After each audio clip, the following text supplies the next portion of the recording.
আসসালামু আলাইকুম রহমতুল্লাহ। দাখিল ২৬ ব্যাচ দাখিল পরীক্ষা কিন্তু একেবারে হাতের গোড়ায়। তো আমরা আজকে তোমাদেরকে আমাদের দাখিল পরীক্ষার যে মানবন্টন আছে, তোমরা জানো অনেক চেঞ্জ এসেছে, অনেক পরিবর্তন এসেছে। আজকে শুধুমাত্র আমরা একটু মানবন্টনটা দেখব যে আরবি প্রথম পত্রে আমাদের দাখিল পরীক্ষার মানবন্টনটা কিরকম, কোন প্রশ্নে কত রকম কিরকম মার্কস থাকছে, কোন প্রশ্নে কিরকম মার্কস আমাদের এবার রাখা হচ্ছে, এই বিষয়টা আজকে আমাদের ভিডিওতে আমি তোমাদেরকে ইনশাআল্লাহ ক্লিয়ার করে দিচ্ছি। দেখো, আমরা কিন্তু জানি যে আমাদের কিন্তু এইবারে নস গয়রে মাদ্রুস, যেটা অপঠিত যে নস, সেটা কিন্তু আর থাকছে না। একটু দেখো শিক্ষার্থীরা, প্রথমেই আমাদের থাকবে পঠিত উদ্ধৃতি, মানে আমরা নস যে বলি, নসটা থাকবে হচ্ছে একেবারে আমাদের প্রথমে শুরুতেই থাকে, এটা আমরা সবাই জানি। তো এই নসে হচ্ছে মূলত মোটমাট 30 নাম্বার থাকবে। হ্যাঁ, এই 30 নাম্বারের মধ্যে নাম্বারটা কিভাবে ভাগ হবে দেখি। নসের মধ্যে প্রথমেই থাকবে হচ্ছে সংক্ষিপ্ত প্রশ্নোত্তর, ঠিক আছে, 4টা থাকবে, 4টা হচ্ছে প্রত্যেকটা হচ্ছে 2 মার্ক করে থাকবে, 8 মার্ক থাকবে এখানে।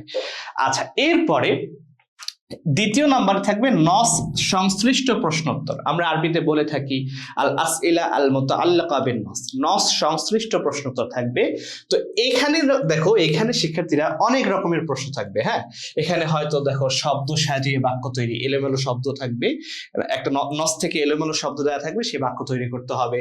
ভুল শুদ্ধ নির্ণয় করার বিষয়, শূন্যস্থান পূরণ, বচন পরিবর্তন করে বাক্য গঠন, সমার্থক শব্দ, বিপরীত শব্দ, ফেল বের করে তা পরিবর্তন, এসএম বের করে এসএম এর প্রকার বলা, নসের শব্দ ব্যবহার করে সংলাপ তৈরি, সর্বশেষ ডান বাম মিলকরণ।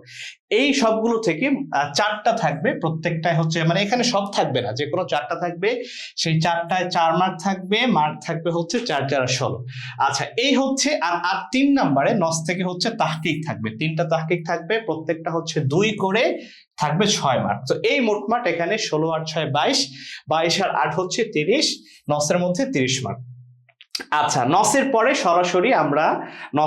সরাসরি আমাদের থাকবে হচ্ছে কবিতা অংশ। কবিতা অংশ হচ্ছে 20 মার্ক থাকবে। দেখো, 20 মার্কের মধ্যে বড় প্রশ্ন আল আসইলা আল মুফাসসালা, বড় প্রশ্ন, সারমর্ম অথবা জীবনী থাকবে, 3টা থাকবে, যে কোনো একটা দিতে হবে। এখানে আমাদের মার্ক থাকবে 10। এরপরে বাকি দুটো থেকে 5 5 করে, অর্থাৎ সংক্ষিপ্ত প্রশ্ন, এখানেও 3টা থাকবে, যে কোনো একটা দিতে হবে আমাদের। এখানে নাম্বার থাকবে 5।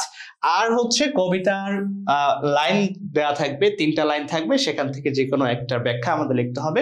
এখানে আমাদের নাম্বার থাকবে 5। এই সব মিলে এখানে হচ্ছে কত, 20, 50 মার্ক হয়ে গেল।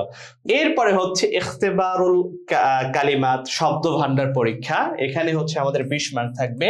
এখানে হচ্ছে সংকেত সহ শূন্যস্থান পূরণ, অর্থাৎ উইথ ক্লু যেটা, ঠিক আছে, এটা হচ্ছে 5 দুগুণে 10।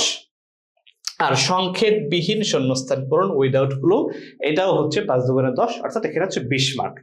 এরপরে শিক্ষার্থীরা সর্বশেষ হচ্ছে লিখন যাচাই, ঠিক আছে, এখানে হচ্ছে আমাদের 30 মার্ক থাকবে। কি কি থাকছে এখানে দেখো, কমপক্ষে 6 বাক্যের সংলাপ তৈরি, দুটো থেকে যে কোনো একটা সাবজেক্টে, একটা বিষয়ে কমপক্ষে 6 বাক্যের সংলাপ তৈরি করতে হবে, এখানে থাকবে 10 মার্ক। আচ্ছা, এরপর কি, প্রদত্ত প্রশ্ন অনুযায়ী অনুচ্ছেদ লিখন, যে কোনো একটা, মানে বিভিন্ন বিষয় দেওয়া থাকবে, টপিক দেওয়া থাকবে, সেই টপিকে আমাদের অনুচ্ছেদ লিখতে হবে, ফাকরা লিখতে হবে, এটাও 2 থেকে 1টি থাকবে, আমাদের 10 মার্ক। এরপরে হচ্ছে পাঠ্য বইয়ের এবারতের অনুবাদ লিখন, 3টি থাকবে, 2টি দিতে হবে, 5 দুগুণে, এখানে হচ্ছে 10 মার্ক।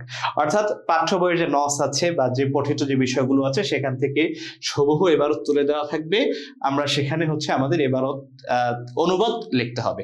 তো এই হচ্ছে মোটামুটি আমাদের 100 মার্ক, দাখিল পরীক্ষার জন্য 100 মার্কের মানবন্টন। পরীক্ষা খুবই সন্নিকটে, তোমরা এই মানবন্টন অনুযায়ী প্রস্তুতি নিচ্ছ, আমরা সে আশা করছি। তোমাদের পরীক্ষার সফলতা কামনা করছি।